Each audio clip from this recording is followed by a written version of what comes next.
was one of the most recognizable stars of the 20th century, quietly vanished from the story of her own family. Pearl Bailey was everywhere, in nightclubs, on television, center stage on Broadway. She charmed audiences with her wit, dazzled presidents with her poise, and shattered racial barriers with a smile that could light up a nation. But behind the standing ovations and glittering accolades, there's a quieter story, one that isn't told on the marquee. She wasn't just an entertainer. She was a wife, a mother, and a woman navigating an era that didn't always welcome her success or her choices. And while the world applauded her, few stopped to ask, what ever happened to Pearl Bailey's children? In this video, we trace her extraordinary journey from the back rooms of jazz clubs to the halls of the United Nations and uncover the rarely discussed lives of the two children who called her mom. Because some legacies aren't about applause, they're about who you leave behind. Pearl May Bailey was born on March 29, 1918, in Newport News, Virginia, the daughter of a Baptist minister. Her childhood was steeped in gospel music and Southern discipline, but even then it was clear Pearl had a spark. After her parents divorced, she moved with her family to Philadelphia, a city buzzing with jazz and possibility. But life wasn't easy. Pearl left high school early and worked wherever she could, cleaning houses by day, dreaming of the stage at night. She entered talent shows and kept winning, so much, in fact, that some venues asked her not to compete again. She wasn't just good, she was unmistakable. Her big break came in the 1930s and 40s, singing in Harlem nightclubs, and eventually sharing the bill with legends like Cab Calloway. She blended music with humor, slipping in sly jokes between verses, charming crowds with her warmth and wit. She didn't just sing the blues, she made them laugh. Pearl's screen debut came in Variety Girl in 1947. From there, she took roles in films like Carmen Jones and became a fixture on the television variety circuit, Ed Sullivan, Steve Allen, and eventually her own specials. But perhaps her most defining stage moment came in 1967, when she starred in the all-black production of Hello, Dolly on Broadway. The show had already been a hit, but when Pearl stepped into the lead role, it became something else entirely. She didn't just perform Dolly Levi, she owned her. Crowds adored her, critics praised her, and the production ran for over a year. She brought something to the stage that couldn't be taught: heart. By the end of the 60s, Pearl Bailey wasn't just a performer. She was a cultural ambassador, invited to sing at the White House, appearing in commercials, and earning honors rarely given to black entertainers of the time.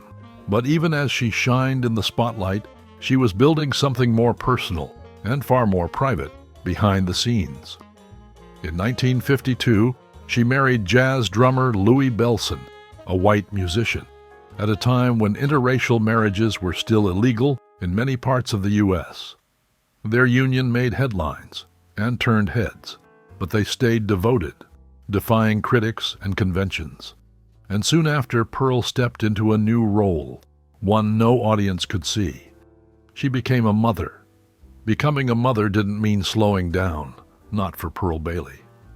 After marrying Louis Bellson in 1952, she embraced family life with the same intention and boldness she brought to the stage. The couple adopted 2 children, Tony Bellson in the mid-1950s, and later Dee Dee Bellson, born in 1960. In interviews, Pearl often spoke of her home life with warmth and humor. "I don't raise my voice in the house," she once said. "If you can hold an audience of 3,000 with a whisper, you can raise 2 children without a shout." Parenting for Pearl wasn't a performance. It was a responsibility. And yet she never fully stepped away from her career. She just brought her children along for the ride. While raising Tony and Dee Dee, she continued to dominate the entertainment world. Her star turn in Hello, Dolly in 1967 had already redefined her as a Broadway powerhouse. She won a special Tony Award for the role and received high praise from critics. Theater critic Clive Barnes once wrote, "Pearl Bailey doesn't enter the stage. she arrives like royalty and welcomes you into her kingdom. Even at the height of her fame, Pearl insisted on balance. She'd fly home after shows to tuck her children in. As they grew, Tony kept a lower profile, living largely out of the public eye. Dee Dee, however, inherited more than just her mother's name. She had the music in her blood. As a young woman, Dee Dee Bellson began performing jazz and gospel, eventually singing with orchestras and in tribute concerts for her father, Louis. She had her mother's soul and her father's rhythm, but not the same spotlight. And if you are into classic Hollywood icons, amazing stories, and newly discovered insights, then hit that subscribe button. We are on our way to 10,000 subscribers, and your support will mean a lot to our channel. In an interview, Dee Dee once said, "I never wanted to be my mother. I just wanted to carry what she gave me." Pearl watched proudly as Dee Dee took her own path, never pushing her to chase fame, only to pursue purpose. Meanwhile, Pearl's own career took yet another turn. In 1975, she was appointed by President Gerald Ford as the U.S. Ambassador of Love to the United Nations, an honorary title that captured everything she represented: charisma, diplomacy, and grace. Even in diplomacy, she remained uniquely Pearl. "There's only one race, the human race," she famously said in a 1976 UN speech. By the late 1980s, she was still performing, still beloved, still outspoken. She published cookbooks, memoirs, and even earned a college degree at age 67. But quietly, behind the curtain, time was moving on. And so were her children. In the years following her passing in 1990, the question would arise, what became of them? In her final years, Pearl Bailey was more than just a performer. She was a national symbol of elegance, faith, and resilience. After decades in entertainment, Pearl pivoted into a new kind of spotlight. In 1975, she was appointed Special Ambassador to the United Nations by President Gerald Ford. It was a ceremonial title, yes, but Pearl took it seriously. She believed deeply in unity and compassion. "I believe in the goodness of people," she said in a 1976 speech. And if that makes me naive, then so be it. I'd rather be naive than numb. She authored memoirs like The Raw Pearl and Between You and Me, penned a cookbook, and even published a spiritual guide that reflected her growing interest in theology. Then, in a move that shocked and inspired the country, she enrolled at Georgetown University at the age of 67. She graduated in 1985 with a degree in theology and was honored that same year with the Presidential Medal of Freedom, the highest civilian award in the United States. Her life was a testament to reinvention. She never stopped growing as a performer, a writer, a mother, and a citizen.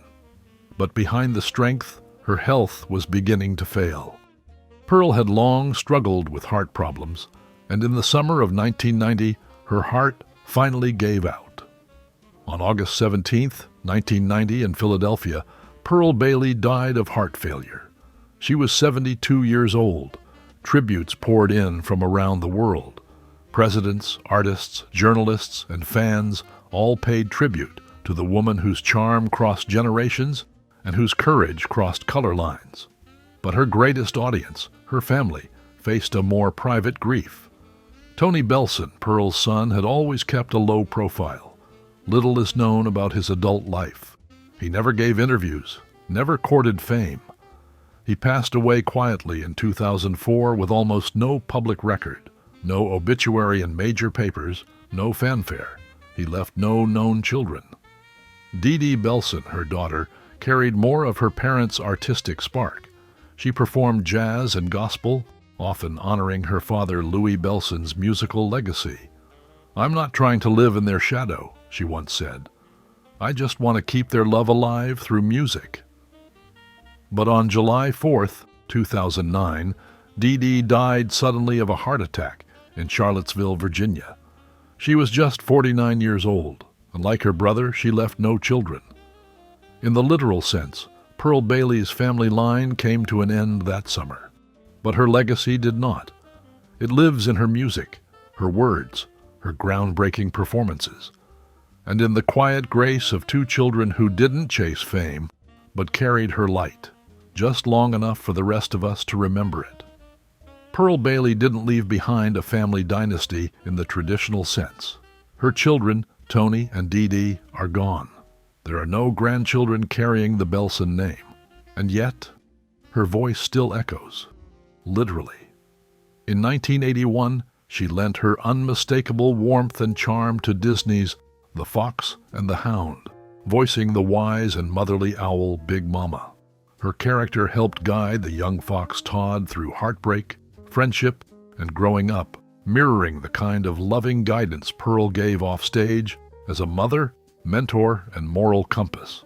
Darlin', forever is a long, long time, and time has a way of changing things.